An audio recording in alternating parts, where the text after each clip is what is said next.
Good evening and welcome to He Say, She Say, Family Coach Live. Let me, before I do my whole spiel, make sure that y'all can hear me.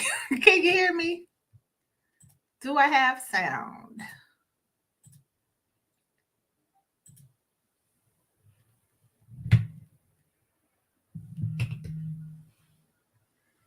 Do I have sound? It looks like my mic is on and I don't see the chats. Okay, there we go. Thank you. Thank you so much. And Shalom, welcome in, Sister Coco G. Welcome, welcome. Let me go ahead and get started then.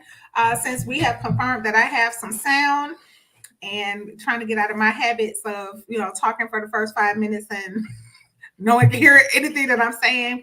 Hey, I'm your host, Shar, with Law for Love, the most special place in the legal system in Atlanta. It is my honor. It is my privilege. It is a blessing to have you here with me while we are having some real conversations about marriage, about family, about our community, about building our nation, beginning with sorting out the differences that we're having between each other, men and women. So we don't play any gender wars here at Law for Love. And with me tonight is my honored guest, Brother Big Red, no stranger to y'all, who will be assisting me with the delivery of this message, because tonight I'm going in on the brothers. And I'm going in on you brothers for out of a place of love. And rather than talk about it, let's just go ahead and hop in. So this so far is a 2-part series.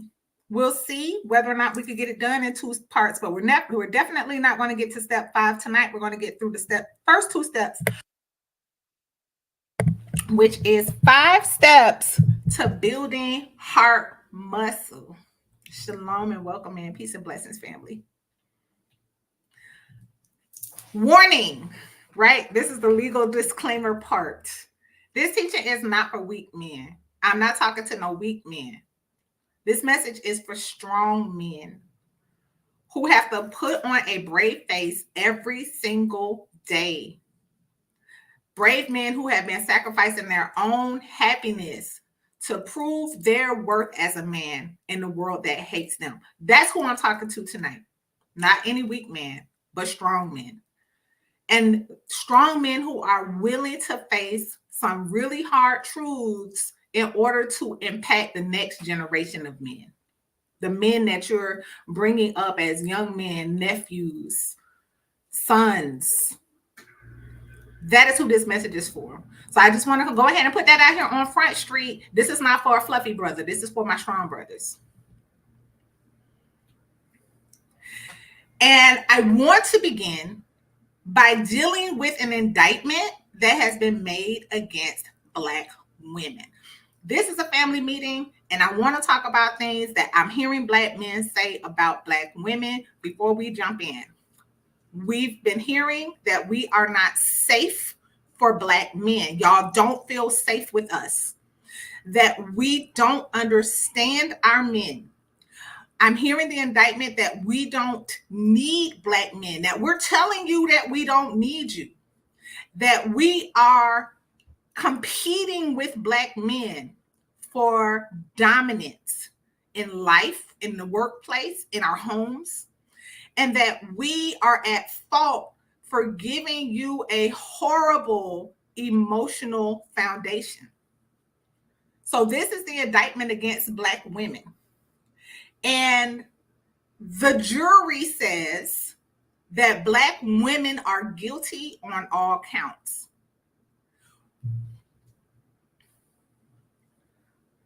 So how do we go forward from here? Because for every guilty count that there is against Black women, we can sit here and we can blame Black men equally tonight. But what we're not going to do tonight here at He Say, She Say, here at the Law for Love, we're not going to play the blame game. We're not getting on that merry-go-round. We're not going on that ride. We, your sisters, your mothers, your cousins, daughters, and wives are longing for connection with you, Black men. And so tonight I'm speaking on behalf of the sisters. Because what we're doing in this conversation, we're not confronting you in a vacuum. We're not minimizing your suffering, and we are not dismissing your frustration. We're here tonight to acknowledge it and to talk about it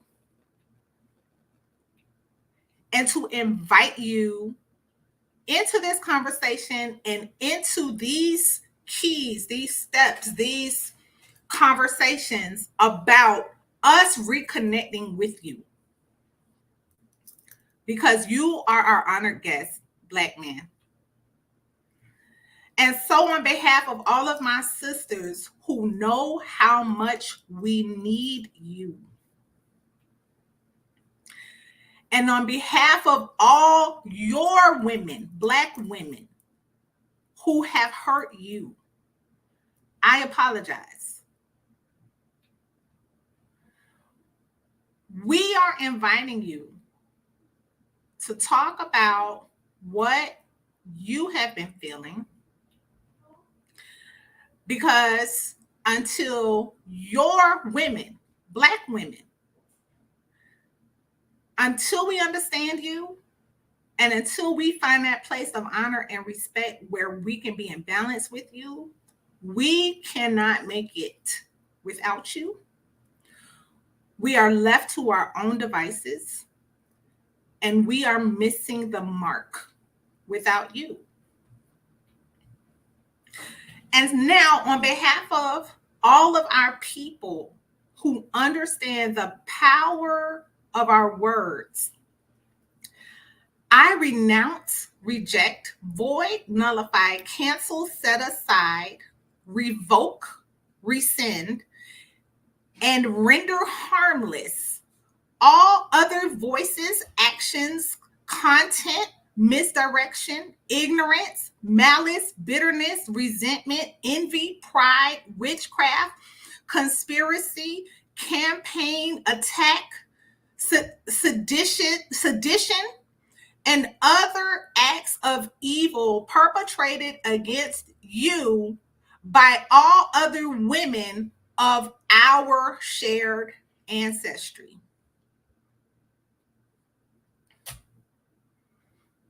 And we bless you. And right now, I am asking respectfully to all of my sisters who are live with us in the chat, and even those of you who will be here during a replay, I want to ask you to take a moment to drop a blessing for our men.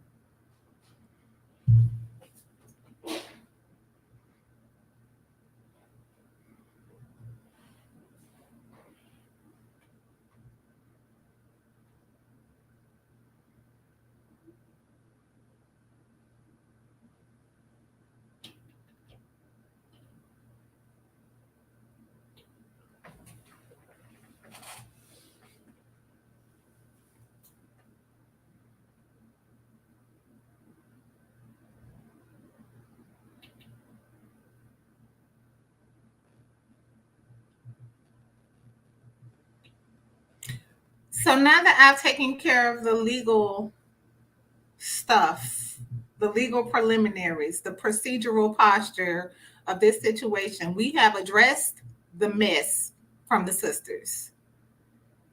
We have torn down the wickedness that has been declared over you and the things that have been used against you through us and the harm that is done to you. So let's dive in to the topic of tonight's conversation. 5 steps for building heart muscle, your heart muscle, because we need each other. And here is what's been missing between us. And before we dive in, I want to make sure that we completely understand this is a process. It's not a magic pill. It's not going to happen, right away. You're not going to see a quick fix or instant results.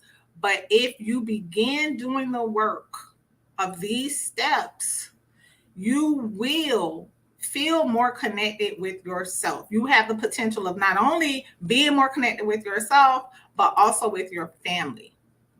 and your family will reap the benefits of your connection as a result of you doing some very, very painful work. So I want to just have this conversation that I know that this is not easy.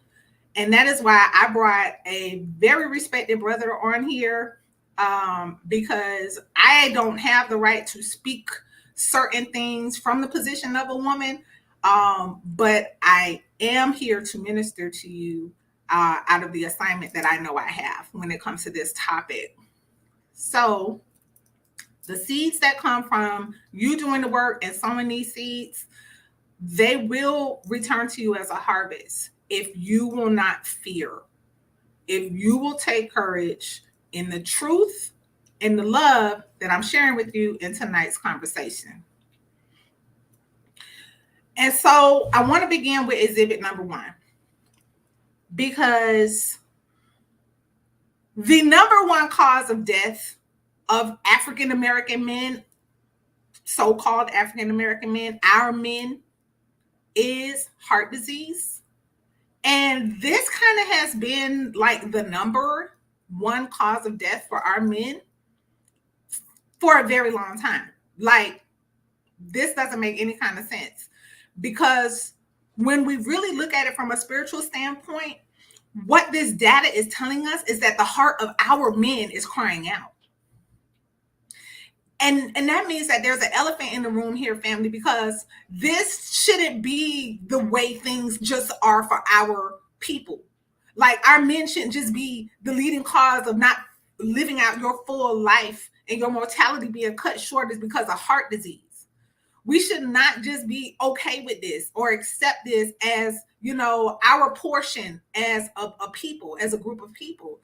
Heart disease in Black men is not normal. So that's why I want to talk tonight about strengthening your heart muscle, because the physical realm, your heart, is a mirror of what's happening in the unseen realm. How do we know that? We know because in the book of Genesis, everything that became apparent or able to be experienced in the physical world, it happened first in the unseen realm. It began with the imagination or the intention, the thought of the Most High, and then he spoke. Again, unseen, but words being spiritual substance, which we talked about last week. And then creation took shape. It took form. It became what it is in the physical realm. So when your heart, as a group, a demographic, is saying there's something wrong here, we have to look into the spirit, y'all. And that's why I'm tendering exhibit 1. Because what is happening inside of you that nobody is seeing or nobody's hearing about or we're not talking about is become evident in the leading cause of Black male mortality. It's already been in our face. And this is the reason why we're talking about strengthening your heart tonight. Because we need you in your strength and in your wellness. We need you to have the longevity that is the life more abundantly that Yahusha promised.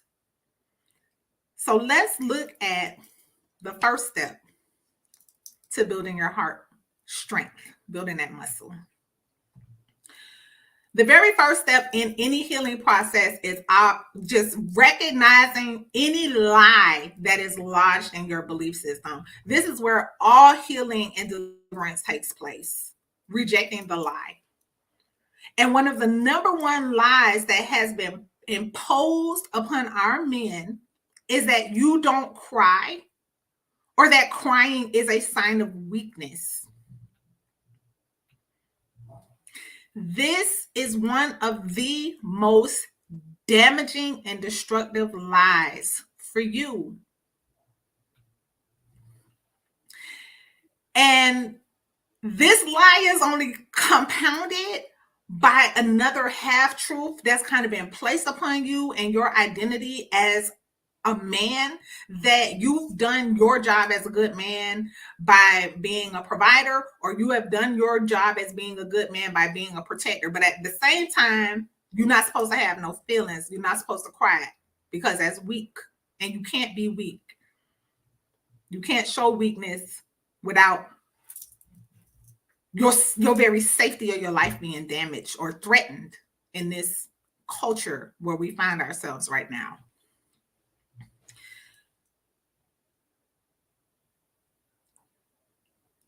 And for men who still can't figure out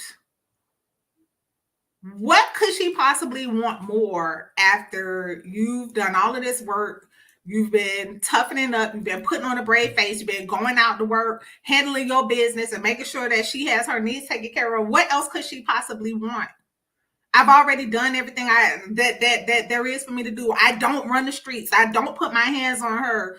You know, I'm not fooling around. A lot of men have that paradigm when it comes to what it is that your woman is like kind of like pulling at you about or coming for you about, or maybe she can't really find the words to connect with you. So right now I'm kind of stepping into those shoes to have this conversation with you. What else could she possibly want if you've already provided for her? And you taking L's going out into this world to go into jobs and into a marketplace where it's the hardest for you out of all of us.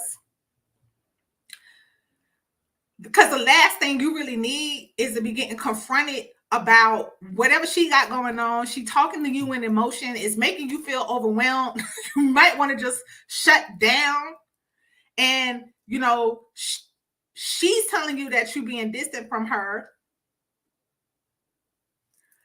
And the way she might be coming to you about it could feel disrespectful, especially after you've had to go out here and deal with the world's crap and deal with the hatred and the animosity that comes for you constantly. Like you're not getting a break from it. But your woman is saying you feel distant from me. Well, I'm home every day, but you still feel distant. But I'm here. I'm with you. I don't want nobody else. You should know that. But you're distant. This is what women are saying. And it's because there's other things going on in the area of building some heart muscle. Because when your woman is coming to you and she seems like nothing you can do to make her happy, you're taking care of her, you're providing for her, you're coming home, you're not putting your hands on her, and all you want is some doggone peace. Why is she in my face about feeling distant from me and not feeling connected to me?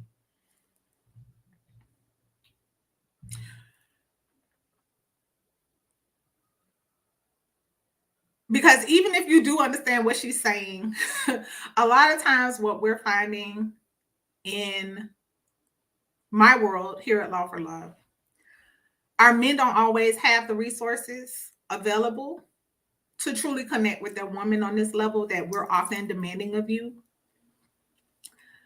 Because you are in constant recovery from a world that is set against you. So we're not going to sit up here and ignore that y'all have it the worst. And I would say definitely since right before the last presidential election. And I've even heard my husband call it. He called it the year of the Black woman. And you know, it's been the year of the Black woman ever since right before Biden got into office. And it's like Black women are given all of the treats, all of the favors, all of the perks. Why? To put us in a position to continue to keep you in constant recovery where you can't even recover when you come home. The one place where you should be able to get some peace, you can't get no peace. And you're in constant recovery.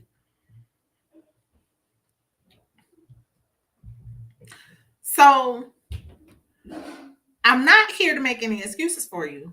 I'm just acknowledging what we and other women, other of my sisters do understand what's been going on, because a lot of the women are saying this to me. They know it's hard for you. We got some good women, some solid sisters who are looking at their men and recognizing that their men are hurting, but don't know how to reach you. So you might already know this. I might be preaching to the choir when I say this. But when emotion is suppressed, it has to come out some kind of way. And what many people in your families, your wives, your children are experiencing when you're not having a healthy connection from a strong heart as a man, they're experiencing frustration, a lot of complaining, criticism, anger, rage, you retreating or isolating yourself, or being too preoccupied to have to deal with the stuff that nobody's talking about in the house. And I could go on and on and on. And I will say, I felt like I needed to put a picture of somebody that don't look like y'all here, because there's enough depictions of y'all looking like this and looking dangerous and stuff. So to me, that was, my little relief for a moment to not put y'all in a bad light on this picture. So that was very intentional. I got like a little tickle off of that. But as these expressions of suppressed emotion are continuing to create disconnect within your relationships that matter to you the most. I mean, like, it's hurting. The ones you care about the most are feeling the most distant from you when your repressed or suppressed emotion is manifesting in these ways. Again, I see and hear about it once somebody's wife has decided she can't walk with him anymore because of his brokenness and his disconnect from her. And what I'm not doing, I'm not saying that only Black men act out like this, because our women cut up the same way, because we're also lacking a lot of tools when it comes to how to deal with our emotions and express our emotions in a healthy way. But tonight, just like last week, I was getting on the sisters, I'm on the brothers tonight. But I'm not saying that women don't have these issues. I'm just focusing on the brothers tonight. So the fruit of these unexpressed emotions create a harvest that makes you feel relief in the moment, right? You might feel better. You might feel like, oh, I just had to get that off my chest. But ultimately, it's giving you more and more what you really don't want.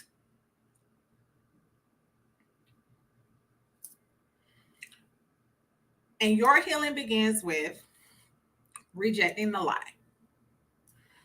And you already know it's a lie. But since very few people are like having this conversation in an open and safe dialogue, because we know what we're not going to do is sit up here and attack our men, not here at Law for Love. So this is a safe space that we're creating to have this conversation about this lie, because that's a part of the healing process, to get it out in the open and to start dealing with it honestly, because it's the truth that sets us free. Because if you are left feeling like you're the only one who's struggling with some stuff and that you got to deal with it on your own, it's not going to get any better.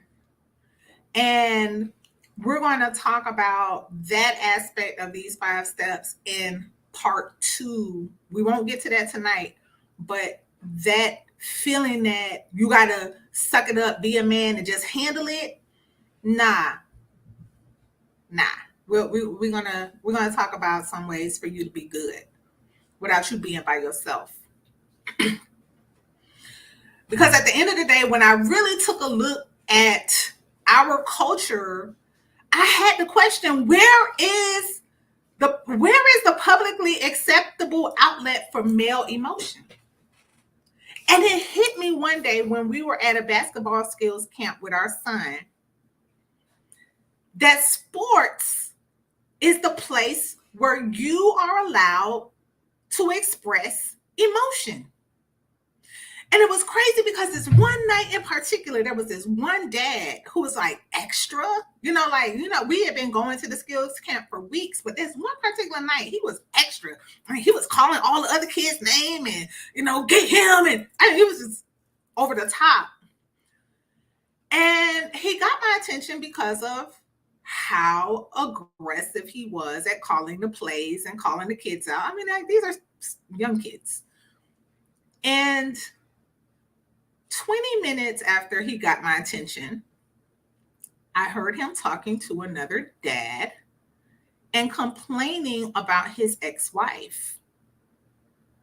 So bruh had something else that was going on that night. And for him, this time at the basketball court was an immediate release from something else that was going on.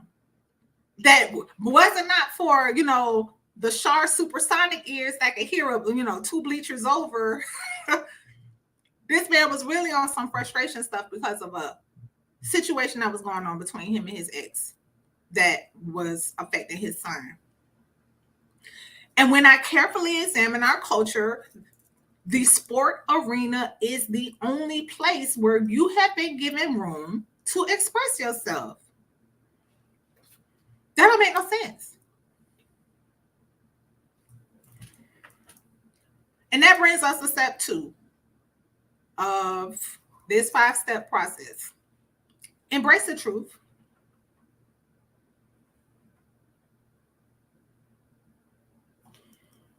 Yes. I be ear hustling. I hear everything. I hear everything. All right, true story. My gift is hearing. So step 2 for you brothers is to embrace the truth. Look, many are the afflictions. I don't have to tell you this, but I'm going to just come to you raw out of Psalm 34:19. Many are the afflictions of the righteous. Many are the afflictions of a man who is the most feared and hated in his culture. Many are the afflictions of a man who is conditioned to suppress his emotions while facing a world that despises him. I mean, that is what it is, right? But it is Yah who delivers you out of them all, according to the word of truth. And this is where I want to dive into the legal precedent of male emotional reconciliation, because this analysis of the beloved king is why I love David so much. And this is why I want to go ahead and yield the floor for a reading of these truths from the heart of the king, if you will, Brother Red. I am weary with my groaning. All the night make I my bed to swim. I water my couch with my tears. I am troubled. I am bowed down greatly. I go mourning all the day long. Psalms 38:6. Yea, though I walk through the valley of the shadow of death, I will fear no evil, for thou art with me. Thy rod and thy staff, they comfort me. Thou hast turned for me my mourning into dancing. Thou hast put off my sackcloth, and girded me with gladness. Thank you so much for that. I had to call upon the king to read what the king wrote. And I appreciate you, Brother Red. So I want to be real clear. And this is the other reason why I asked Brother Red to come on to help me with delivering this message, because you do not have to cry in public. I'm not telling you that's what you need to be doing. You don't even need to have no kind of meltdown, fall apart, none of that. I'm not here telling you need to embrace no feminine energy. And I'm definitely not telling you need more feminine energy, because this ain't nothing about no feminine nothing. That's not the message here tonight. Besides, a woman who is confident in her position as your woman, she does not need you to be more sensitive, more female-like. She don't need you to be more nurturing. She don't need you to be more delicate or any of that other fluffy stuff. Again, I'm not here to talk to no weak men. Women who are confident in our womanness and our place in society, we want you to be in your strength while also embracing the fullness of who you are, your whole self. Because what this culture wants to do, they want to give you all of these messages around how you need to deal with your healing and how you need to approach your healing and all this female oriented stuff. And it's all a cloaked attempt to make a Mandora out of you. And if you haven't been on, on my conversation about the Mandora, a woman who is confident in who she is and who respects you don't need to wear your sack around her jewelry. She don't want a Mandora. So we're definitely not here asking you to be more like us. Because women who are confident in our position as your woman, we desire your strength. We celebrate your courage. We honor your leadership and we respect your example. But unfortunately, many of you have acquiesced your leadership in healing. And this is what has allowed women to occupy and dominate this space all over social media, all throughout the culture. This is dominated by women right now because our men are not present in the example of leadership, of what it looks like to walk in truth and healing and courage when it comes to the brokenness of your heart. And what we're trying to figure out, what your women are trying to figure out, what your wives, your sisters, your mothers, your cousin, your friends are trying to figure out is how to have this conversation with you without making things worse, without becoming that toxic female that you just want to shut down and don't want to hear from anymore. This is what our women, those of us who got some sense, I'm not talking about the ones who are out here clowning. I'm talking about the host of women, many women who have some sense are trying to figure out how to have this conversation with you. Why are you not leading in the healing space? And why has it been left to these women? Because I'm sorry, this space is so full of women with all kind of flaky foolishness. You go and look up any kind of healing, you finna come across craziness. And it's women, it's female dominated right now. And it should not be.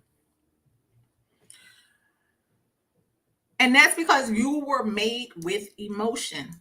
Again, to talk about the truth of who you are, to deny your emotions is to deny an essential part of your being.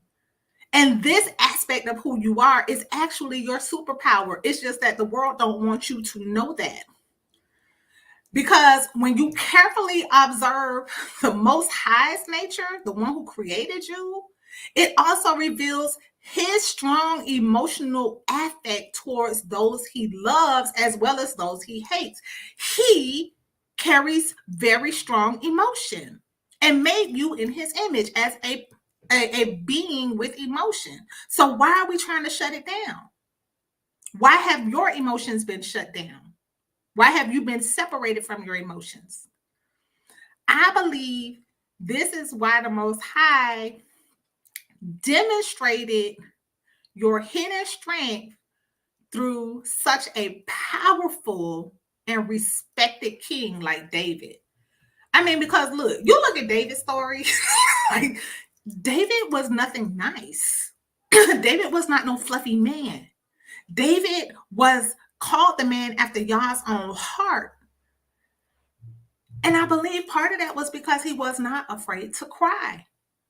I mean, we only went through a tiny subsection of David's emoting through the book of Psalms. David was going through. I mean, like David even wrote in one place that they were out here, had a rumor in the streets that he had some kind of nasty woman's disease that he done caught.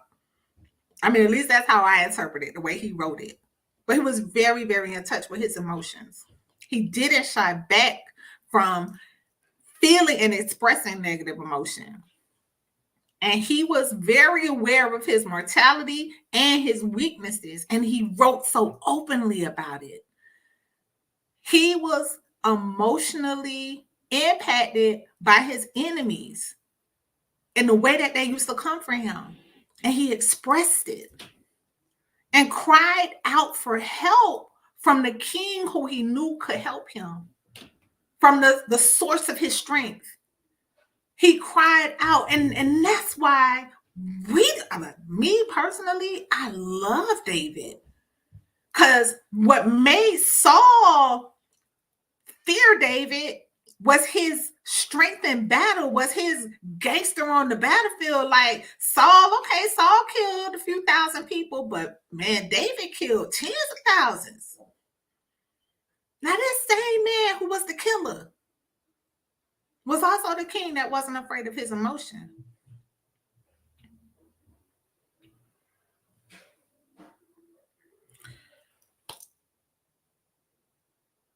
And so that's how I feel you should also be, my brother.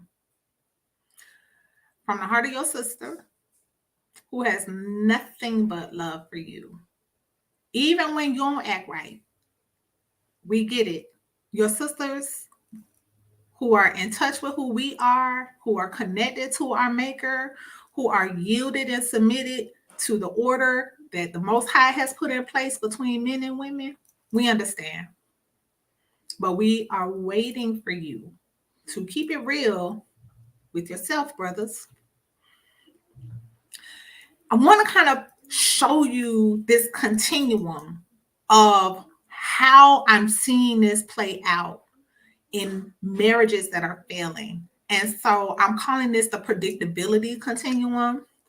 On the left side, you have the unpredictable extreme, and on the right side, you have the predictable extreme. And so if I had to kind of like break this down and characterize it for you from my observations, the unpredictable way of expression of these suppressed emotions, the man who was believing that he shouldn't cry and that crying is weakness, tends to act out in outbursts and very demanding for somebody else to come and make them feel better. And they tend to be very manipulative and attention seeking. And they engage in self-medicating behaviors that bring a thrill into their life. So again, these are observations that I'm making. Kind of want to tell you about Calvin's story. Calvin was married for more than 10 years and was actually recovered from a substance abuse issue. Extremely outgoing, pleasant guy. Oh my gosh, just like one of the most amazing kind of people for you to meet, like at a party or in public. Very outgoing, very pleasant. But privately, he was suffering from severe mood swings. That the only person who really knew about how bad this was his wife, unfortunately. And he, at one point in the marriage, he had a bunch of friends, but then the marriage began to deteriorate once, like, there was some pressure to let the friends go. And when that happened, things got, even more frustrating for this marriage, because it was kind of like he didn't have that emotional outlet through the friends as much as he had before. He had a lot of instability, like an impaired ability to like maintain steady work. He really, really struggled with keeping a job and was secretly distrustful of people. So as freely and outgoing as he could be, he really didn't trust people. It was more of a secret, but nobody really knew that that's really how he saw people. And he was very ill-equipped to confront his mental health needs. And so he began to like try different ways of self-medicating to manage this brokenness that he had going on. And ultimately, this did lead to a breakdown in the marriage. And what I have observed, again, I'm sharing you observations. Again, I have been in these spaces. I have been through thousands of situations, hearing people sharing their story and what they're experiencing. This type of unpredictability in the male emotion creates codependence, mental and emotional and even physical exhaustion. This wife, Calvin's wife, was extremely exhausted after navigating the codependence that developed as a result of this outward demanding and manipulating of her to emotionally show up or fix. And the experience oftentimes is people who are living with someone who emotes this way tend to walk on eggshells because they really don't know if this person's going to be up or down at any given time. It literally does create like a type of stress for the family, that where your loved ones are living in fear or anxiety, not knowing who's showing up today.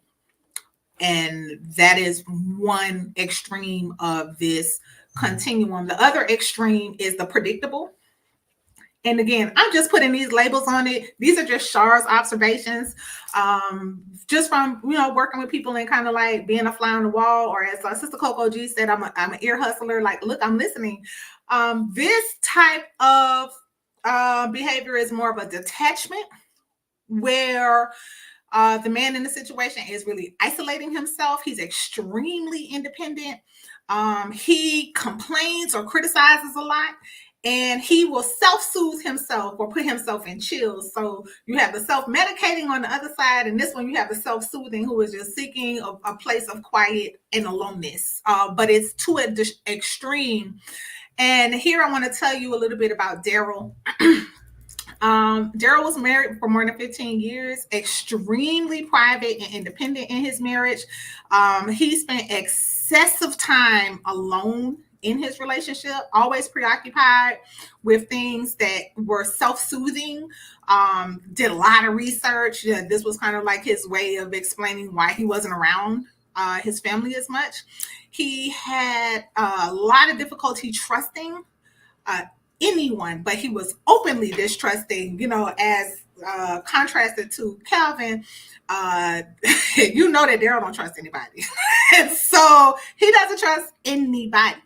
But he's great at putting on a very social face, in any kind of superficial situation.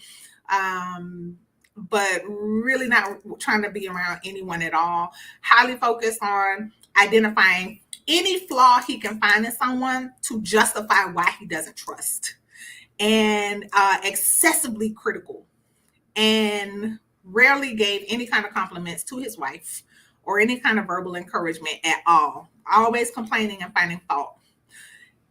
Deeply committed to his marriage, though. And I will say that Calvin was as well. That was a note that I don't remember mentioning about Calvin. Both very, very deeply and committed to their marriage, but really didn't have the skills to come out of hiding so that he could bond with his wife.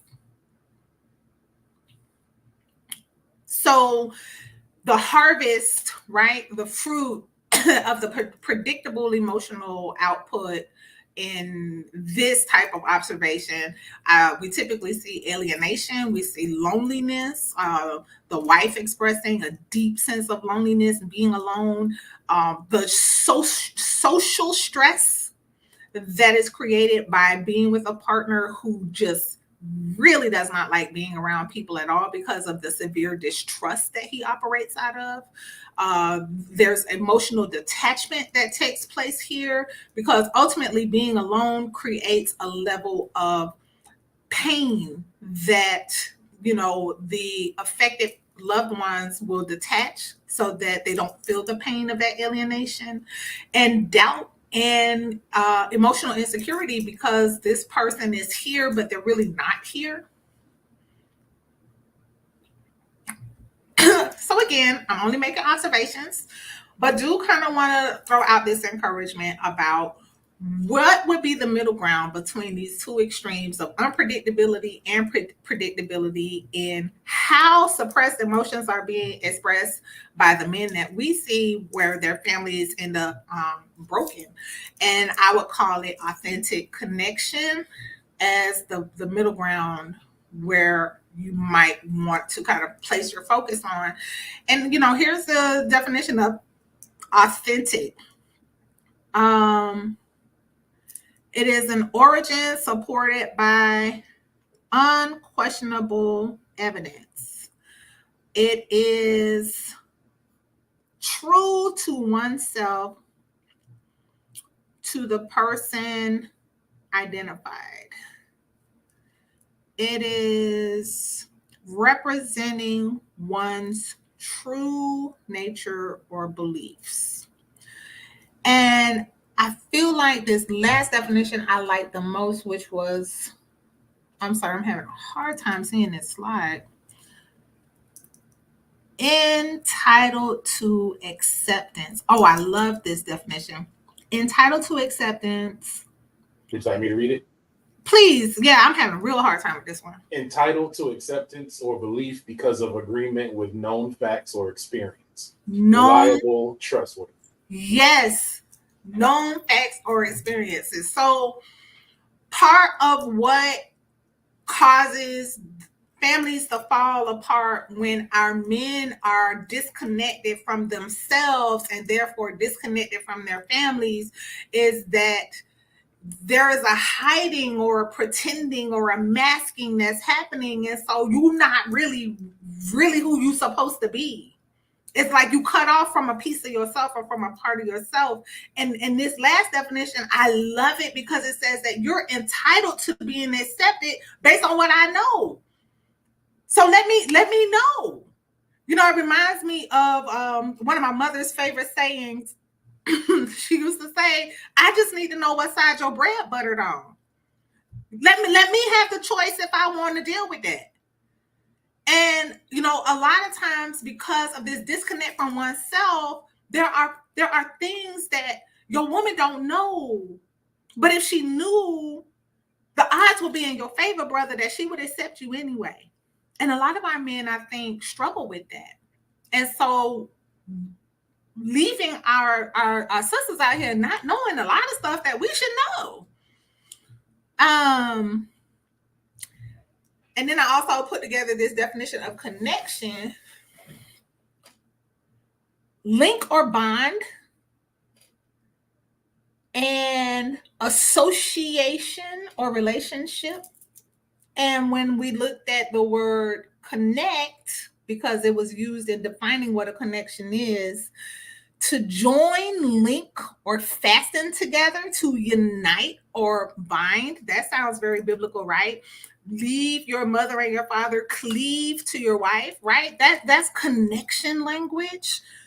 To establish communication between, to put in communication. One of the biggest, if not the number one, complaint or issue that goes unresolved or that's at the root of marital disharmony is a communication issue.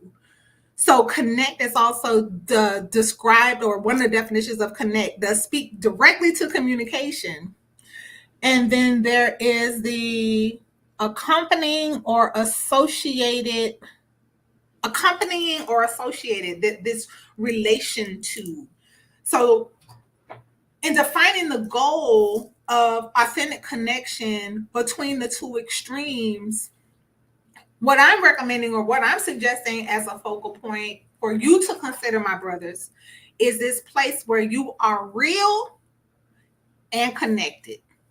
You are real and linked. You are real and united.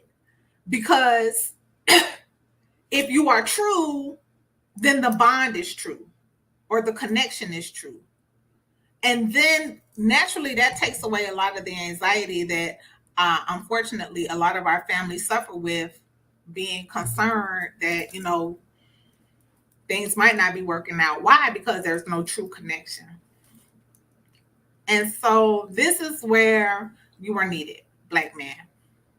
This place of true disclosure, connected, united, bond with yourself first. With yourself first. And that's something that you practice with yourself. How to be true. Practice with yourself how to be real about what you're experiencing, not distracting yourself away from it. Because, you know, even the king, created in the image of the Most High, He was created in the image of the king. The highest one is an emotional being. And he made you with your emotions to be intact with you because they do serve a purpose. There is a power connected to them when you're operating in them truly, honestly, and in connection with yourself, with your creator, and with your family.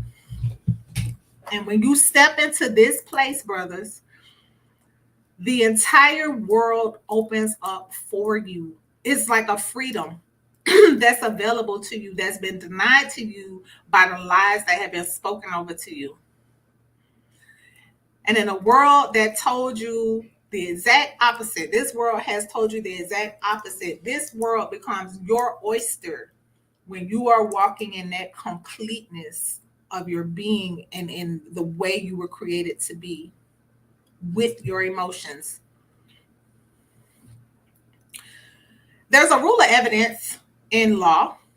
It's called the doctrine of the fruit of a poisonous tree. So basically what it means is that if the way you brought this evidence into trial, you broke the law to get it, anything else that comes from it, any other testimony or any other evidence that comes from this illegally gained evidence, it's inadmissible. It cannot be used at your trial. I submit to you that you should be treating this lie of crying being a form of weakness as illegal evidence. Like it should not even be a part of your paradigm because everything else that comes from it is a fruit of a tree that's poison. That root of a lie or any lie that has been placed upon you in relationship to your emotion and how you emote as a man, it is a poisonous root, and the only thing that can grow from that root is poisonous fruit.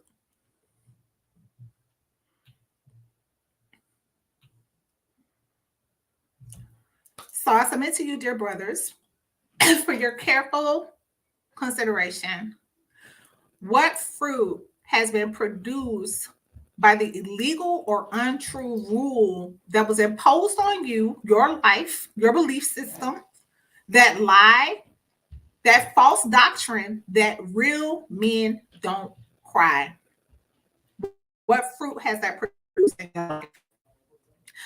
I submit to you for your further consideration, brothers, that because you are not giving yourself permission to cry, to feel, to hurt, to be discouraged, to be disappointed or insecure, to own these emotions as a legitimate aspect of your experience in this world and the affliction that you're experiencing in this life, then you cannot serve authentic connection to your family.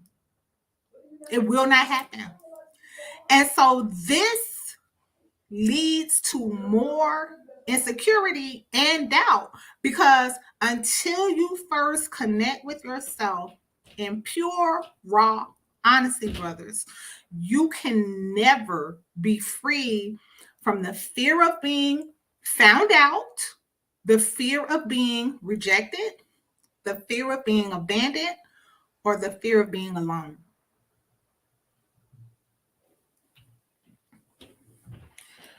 The crying king, Yahushua HaMashiach, what was the shortest verse in the Bible? Jesus wept at the gravesite of his dear friend. We also saw him crying in the Garden of Gethsemane. Like this aspect of who you are and why it's so important for you to reconnect with the truths concerning your emotion. The scripture didn't even just give us one example or illustration of a strong king in his emotion. It gave us two, and this was the anointed one himself. I mean, look at, can you read this for us, Brother Red, what Jesus prayed?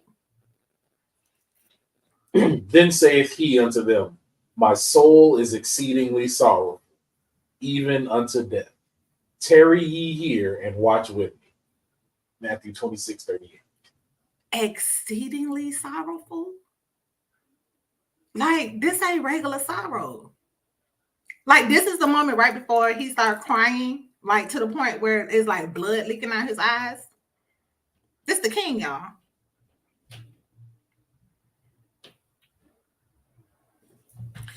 So what's your choice, brothers? Will you accept the lie or will you embrace the truth? I look forward to continuing this conversation with you next week. To any feedback that you might have. Again, I'm going in and I'm hoping that the heart that I'm coming from is resonating with you more so than the aggravation that's attached to it, because I'm here for you. The sisters who roll with me and like me, we are pro you.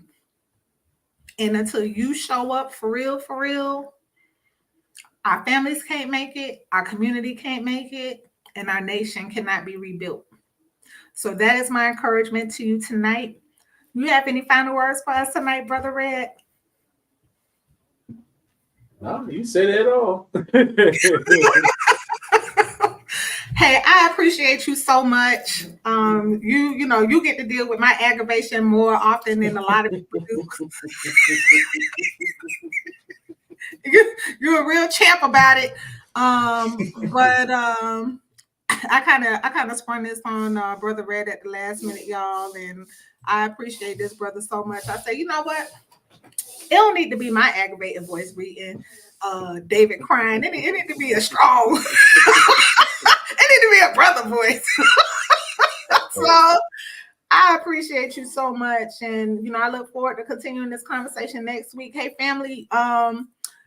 In the description box, I have put a link to a family strategy meeting for anyone out here who's just kind of looking for that extra support. You want to talk one-on-one about what's going on, maybe you and your spouse.